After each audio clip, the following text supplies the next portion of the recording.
우리는 살면서 내가 어디 있는지, 그리고 다른 사람은 어디 있는지 우리는 묻게 되고 그리고 듣게 됩니다.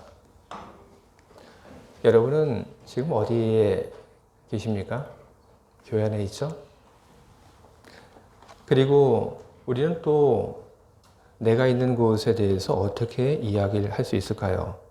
나는 지금 어디에 있다고.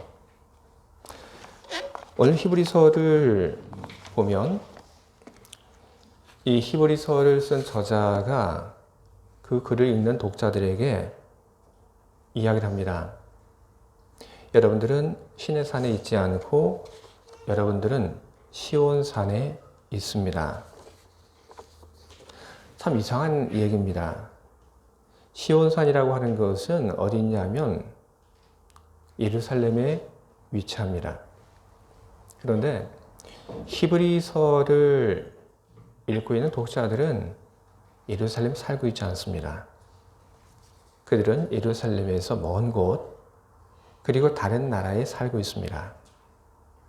그런데도 히브리서의 그 저자는 독자들에게 여러분들은 시온산에 살고 있습니다. 그렇게 썼습니다. 왜 그렇게 썼냐 하면 그 독자들이 어디에 살고 있는지 몰라서 그렇게 쓴 것이 아닙니다. 몸이 어디 있는지를 이야기하려고 하는 것이 아니라 그들이 영적인 그 포지션, 위치, 그것이 어디에 있는지를 이야기하기 위해서 그런 이야기를 하게 된 겁니다.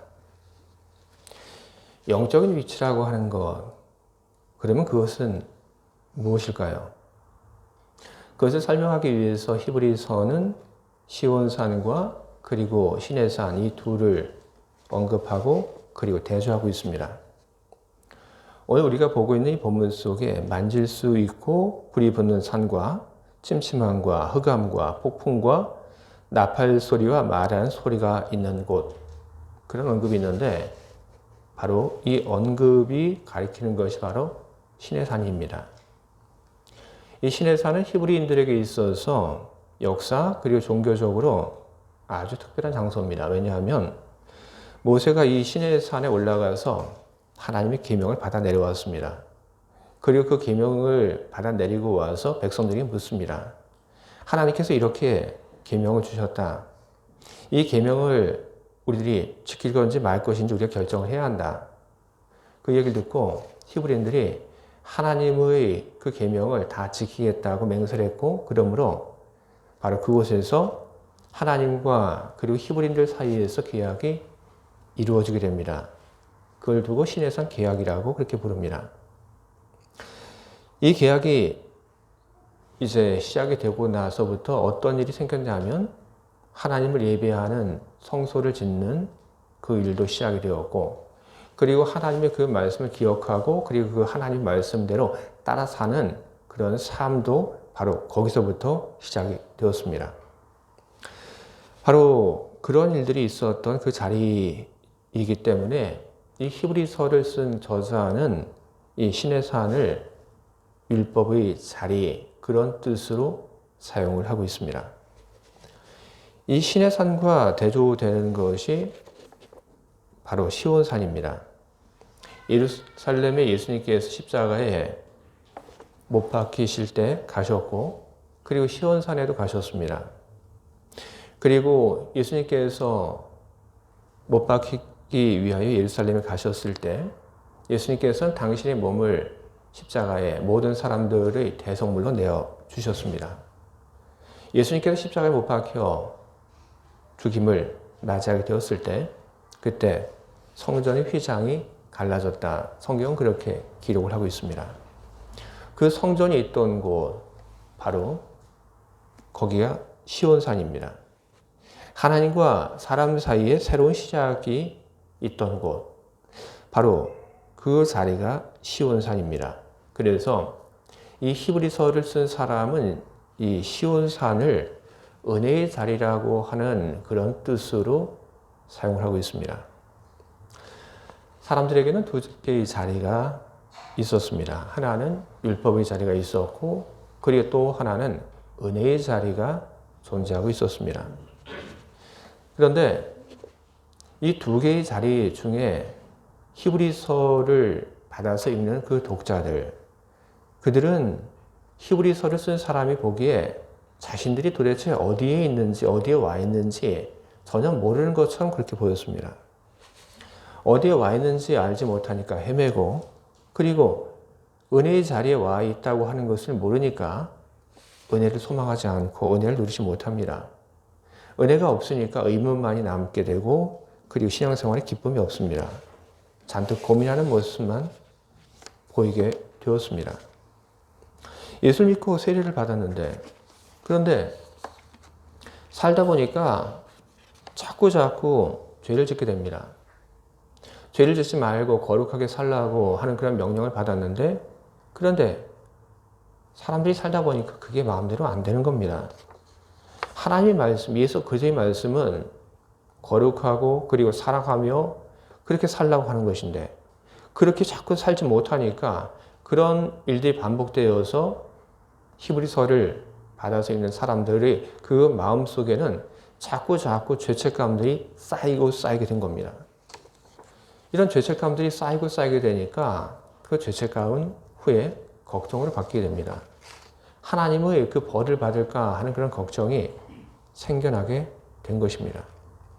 과거 시내산에서 있었던 그 일들은 분명하게 그 일을 아는 사람들에게 하나님의 명령을 어기게 되면 어떤 일을 겪게 되는지를 보여주었습니다. 하나님의 명령을 어기게 되면 처벌받는다. 시내산에서 있었던 일에 대한 그 기억은 후대로 전해지면서 그 기억만 전해진 것이 아니라 하나님의 그 명령을 지키지 않는 사람은 처벌받는다는 그런 기억까지도 함께 후대에 전승이 되었던 것입니다. 하나님의 명령을 지키지 않는 사람들이 처벌받는다. 그 전승된 기억이 무엇인지 오늘 우리가 본 본문 속에 기록되어 있습니다. 히브리서 12장 20절부터 21절까지 기록되어 있는 말씀인데 이렇게 기록되어 있습니다. 이는 짐승이라도 그 산에 들어가면 돌로 침을 당하리라 하신 명령을 그리 견디지 못함이라. 그 보이는 바가 이렇듯 무섭기로 모세도 이르되 내가 심히 두렵고 떨린다 하였느니라. 하나님의 명령을 이해하지 못하는 짐승들, 그 짐승들조차 하나님의 명령을 어기게 되면 벌이 내려온다는 그런 기억, 그 기억을 히브리인들은 그들의 조상들로부터 이어받았던 것입니다. 짐승들에 대해서도 하나님의 그 명령을 어기게 되면 하나님이 벌이 내려오는데 하물며 사람이라면 어떻겠습니까? 바로 그렇기 때문에 히브리서의 그 독자들은 살면서 하나님 앞에서 즐겁과 평안함을 느끼고 감사를 느낀 것이 아니라 그들의 마음은 시간이 가면 갈수록 무겁고 그리고 두려움으로 가득 찼습니다. 그들은 몰랐습니다. 그 두려움을 어떻게 해결해야 될지, 자기 안에 자꾸만 쌓이고 있는 그 죄책감들을 어떻게 해결해야 될지, 어떻게 신앙생활을 해야 할지 그들은 전혀 몰랐습니다. 그들의 눈에 들어온 것은 바로 예전의 계약입니다. 예전에 하나님께서 히브리인들과 시내산에서 맺었던 그 계약. 그 계약에 자꾸만 예수를 만난 후에도 눈이 자꾸만 갑니다. 시내산에서 맺은 그 계약을 보게 되면 죄를 지으면 그러면 그 죄를 지은 다음에 제사를 지내면 됩니다. 그 제사를 지내게 되면 하나님께서 그 제사를 받으시고 지은 모든 죄를 하나님께서 용서해 주셨습니다. 그런데 예수 그리스도를 믿은 후에 예수 그리스도의 그 제자가 된 후에 교회 안에 들어와서 신앙생활을 하다 보니까 그런 것이 없습니다. 하나님께 죄를 용서받기 위해서 나가서 해야 하는 그런 제사가 없습니다. 그런데 유대교회는 그게 있습니다. 그러니까 예수를 믿고 신앙생활을 하고 있는 사람들이 눈이 자꾸만 유대교로 갑니다. 유대교에 가서 내 안에 있는 이 죄책감을 어떻게 좀 해결해 볼까? 유대교에 가서 또 예배를 좀 드리면 그러면 괜찮지 않을까? 이런 생각들이 자꾸자꾸 마음속에 들게 된 것입니다. 그런 것을 봤기 때문에 히브리서를 쓴 사람들, 쓴 그 저자가 그 독자들이 제대로 믿음 생활을 하지 못하고 그리고 그리스도의 은혜가 있음에도 불구하고 그 은혜 가운데 살지 못한다고 그렇게 느끼게 되었던 것입니다. 어떻게 하면 그리스도의 은혜 가운데 살지 못하는 사람들에게 그리스도의 은혜를 알려줄 수 있을까? 어떻게 하면 자꾸 실패하면서 그 실패 기억 때문에 죄책감을 갖고 그 죄책감을 떨쳐버리지 못하고 사는 그런 사람들에게 그 신앙의 기쁨을 알려줄 수 있을까? 바로 그 고민을 히브리서를 쓴 사람은 참 많이 했습니다. 그래서 그는 오늘 우리가 본 이 본문의 말씀을 하게 된 것입니다. 히브리서의 독자들도 다 압니다. 예수 그리스도께서 십자가에 달려 죽으신 것, 바로 그 예수 그리스도의 그 희생으로 말미암아 과거의 모든 죄가 다 용서를 받았고 그리고 미래의 그 죄까지도 다 용서를 받았다. 그런 이야기들을 히브리서의 독자들은 듣고 알고 있었지만 그 알미, 그 사람들의 그 마음을 시원하게 해주지도 못했고 삶을 바꾸지도 못했습니다. 어떻게 하면 그런 사람들에게 그리스도의 은혜를 알려줄 수 있을까? 바로 그런 고민이 시내산 그리고 시온산이라고 하는 이 두 가지 말로 오늘 하나님의 은혜, 예수 그리스도의 은혜를 설명하게끔 만들었던 것입니다. 이 히브리서의 그 저자는 사람들이 이해를 합니다. 당신은 바로 시온산에 있다. 당신은 바로 은혜 가운데 있다. 은혜 가운데 있다고 하는 것이 그것이 어떤 이야기인가? 은혜 가운데 있다고 하는 그 말은 다른 것이 아니다. 그 말은 바로 예수 그리스도가 당신의 대제사장이 되어주신 것이다. 그렇게 이야기를 합니다. 예수가 대제사장이 되어주셨다고 하는 것은 그것은 두 가지 영향을 사람들에게 줍니다. 과거에 영향을 주고 그리고 또 하나는 현재와 미래에 영향을 주게 됩니다. 대제사장, 그분은 당신의 그 목숨을 가지고 하나님 앞에서 제사를 지내는 그런 분입니다. 그 죄로 그 희생으로 말미암아 사람들의 그 모든 죄가 다 용서를 받게 되었습니다.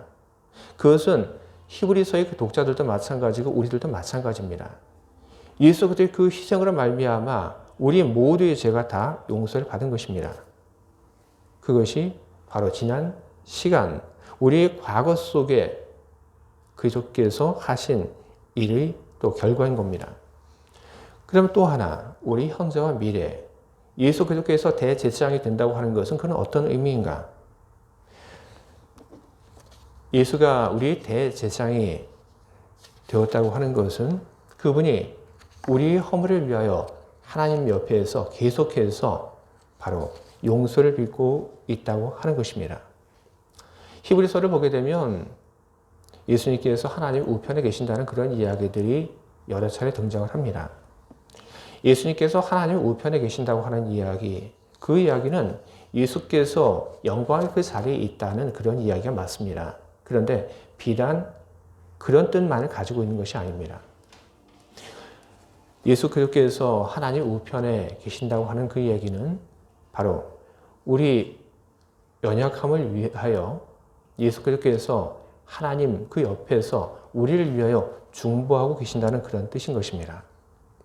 우리 연약함, 우리의 그 부족함을 위하여 하나님께 계속해서 구하고 계시고 그리고 우리의 그 죄에 대한 용서를 예수 그리스도께서 하나님께 계속해서 구하고 있다고 하는 것입니다. 그래서 요한일서 2장 1절 거기에는 이런 말씀이 기록되어 있습니다. 나의 자녀들아, 내가 이것을 너희에게 쓰면 너희로 죄를 범하지 않게 하려 함이라. 만일 누가 죄를 범하여도 아버지 앞에서 우리에게 대언자가 있으니 곧 의로우신 예수 그리스도시라. 아멘. 예수 그리스도께서 우리를 위하여 하나님께 간구하고 계십니다. 우리 그 죄에 대한 그 용서를 예수 그리스도께서 하나님께 간구하고 계십니다. 우리는 그 은혜로 우리는 살고 있는 것입니다. 그런데 우리 그 죄에 대해서 예수 그리스도께서 우리를 대신하여 하나님께 용서를 빌고, 그러므로 하나님의 용서가 이루어지고 있다고 하는 바로 그 이야기. 그 이야기 때문에 우리들이 마음껏 그렇다면 죄를 짓고 살아도 되는 것입니까? 만약에 우리들이 우리를 위하여 간구하는 예수 그리스도를 알기에 우리들이 걱정 없이 마음대로 이제는 죄를 짓고 살자고 하고 그렇게 살아간다고 한다면 여러분, 그것은 은혜를 잘못 받은 것입니다. 은혜라고 하는 것은 약과 무척 비슷한 점이 참 많이 있습니다. 우리가 약을 받아도 우리가 약을 잘 써야 합니다. 약에는 여러 종류가 있죠. 연고가 있죠. 그리고 먹는 약이 있죠. 그리고 또 어떤 약이 있습니까? 좌약도 있죠. 그리고 눈에 넣는 또 그런 또 안약도 있죠. 그런 약이 우리 몸을 치유할 수 있는 그런 기가 막힌 그런 치료제입니다. 그런데 그 약이 우리 병을 치료하고 그리고 우리를 건강하게 만들게 하기 위해서 우리가 해야 할 건 뭡니까? 우리가 그 약을 우리가 제대로 사용할 줄 알아야 하는 것입니다. 그래야지 우리가 그 약에 대한 어떤 그 효능을 우리들이 기대할 수 있는 것입니다. 그런데 이 눈에 넣으라고 준 그 안약을 눈에 넣지 않고 그것을 마시면 어떻게 될까요? 효과가 있을까요? 없죠. 전혀 없습니다. 좌약이 있습니다. 좌약을 제대로 쓰지 않고 그 좌약을 식후 30분 있다가 먹으면 어떻게 됩니까? 효과가 없죠. 모든 약이라고 하는 것은 그것은 제대로 써야지, 그래야지 비로소 효과가 나타나는 것입니다. 하나님 은혜 역시 마찬가지인 것입니다. 하나님의 은혜, 그 은혜를 우리들이 죄를 마음대로 짓고 그리고 우리가 죄를 지어도 그리스도께서 우리를 위하여 하나님께 간구하고 용서를 구하고 있으니까 괜찮다. 그렇게 우리가 생각하고 우리가 죄를 지으며 살아간다고 한다면 그러면 우리들 삶 속에서 기쁨이 무엇이고 우리들 삶 속에서 평화는 무엇이고 그리고 우리들 삶 속에서 유익한 것은 무엇입니까? 아무것도 없는 것입니다. 우리에게 중요한 것은 예수 그리스도의 그 은혜가 우리 안에서 잘 사용이 될 수 있도록 하는 것입니다. 은혜를 잘 받는 것이라고 성경은 이야기를 하죠. 예수 그리스도의 은혜가 우리 삶을 치유하고 우리를 건강하게 만들고 그리고 우리를 기쁘게 힘있게 만들고 그리고 하나님 나라를 헌신할 수 있도록 그렇게 만들어주는 힘을 제공해 줄 수 있도록 그렇게 나가야 하는 것입니다. 그걸 가리켜서 은혜를 잘 받는 것이라고 이야기를 합니다. 은혜를 잘 받는 것, 그것은 어떻게 함으로 되는 것입니까?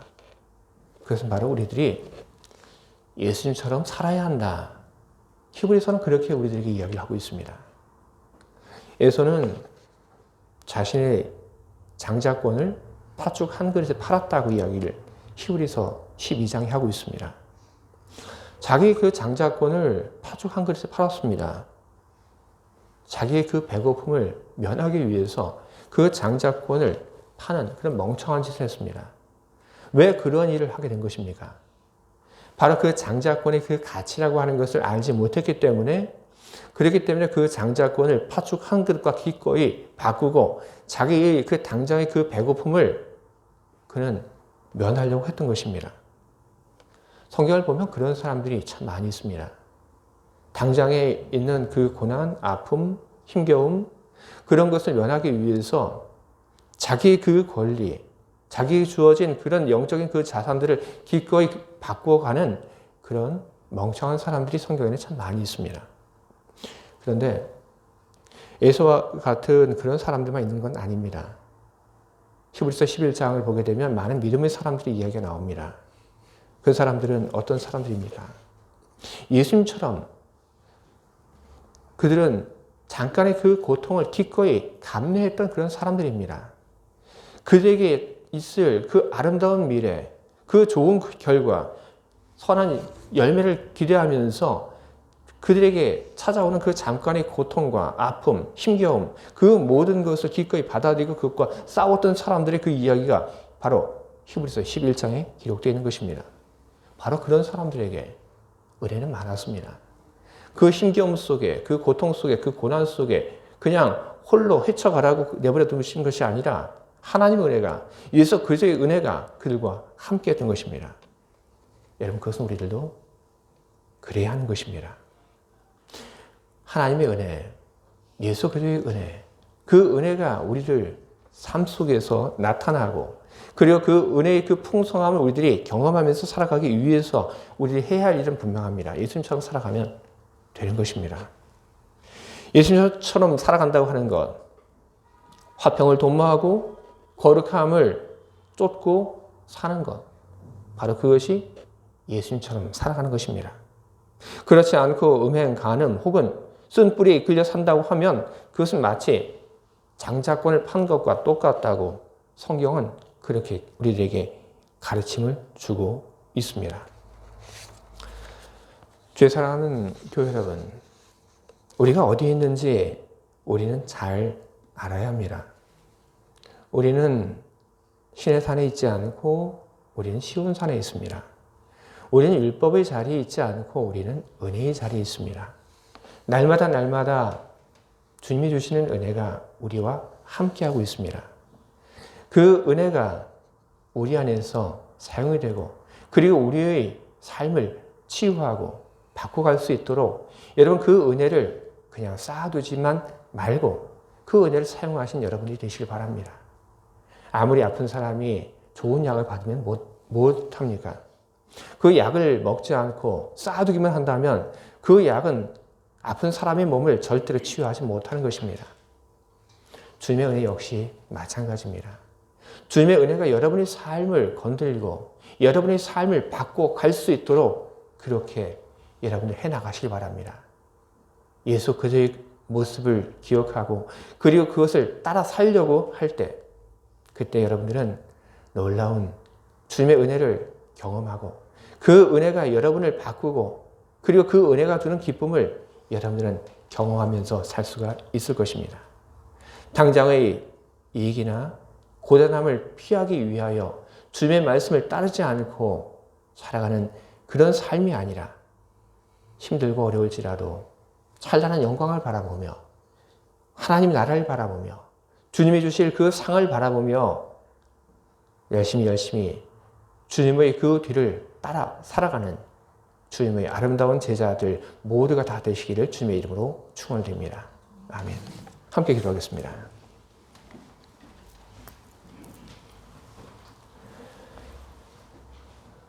주님, 우리는 어디에 있는지 오늘 주님의 말씀을 통해서 우리는 오늘 듣습니다. 예수를 만난 사람들, 그 예수를 주로 고백하고 세례를 받은 사람들, 그 사람들조차 내가 어디 있는지 알지 못하고 은혜를 경험하지 못하고 살았던 그런 안타까운 이야기를 오늘 우리는 보게 되었습니다. 그런 사람들에게 오늘 히브리서를 쓴 사람은 은혜에 대한 이야기를 다시 알려주었고, 지금 당신이 어디에 있는지를 알라는 그런 메시지를 전달해 주었습니다. 예수 그리스도의 그 은혜 가운데 살고 있다고 하는 것을 그들이 발견하게 되었습니다. 오늘 우리들에게도 그런 일들이 일어나길 바랍니다. 그리스도의 은혜가 많지만 우리가 그 은혜를 잘못 사용함으로 그 은혜 속에서 우리들이 기쁨을 누리지 못하는 일 없이 주님의 은혜 속에서 우리가 기쁨을 누리며 살게 하시옵소서. 주님의 은혜가 우리를 치유하게 하시옵소서. 주님의 은혜를 통하여 우리들이 새로운 힘들을 공급받게 하여 주시옵소서. 주님, 우리들 모두가 예수님처럼 살아가는 그 삶을 결단하게 하시옵소서. 그 삶을 살아가게 될 때 주님의 은혜가 우리 안에 충만할 것이라고 하는 것을 믿을 수 있는 믿음을 우리들에게 더하여 주시옵소서. 하나님 나라에 대한 그 소망을 잃지 않고 살아가는 우리 모두가 다 될 수 있도록 성령께서 우리의 생각과 우리의 마음을 주장하여 주시옵소서. 예수 그리스도의 이름으로 기도합니다. 아멘.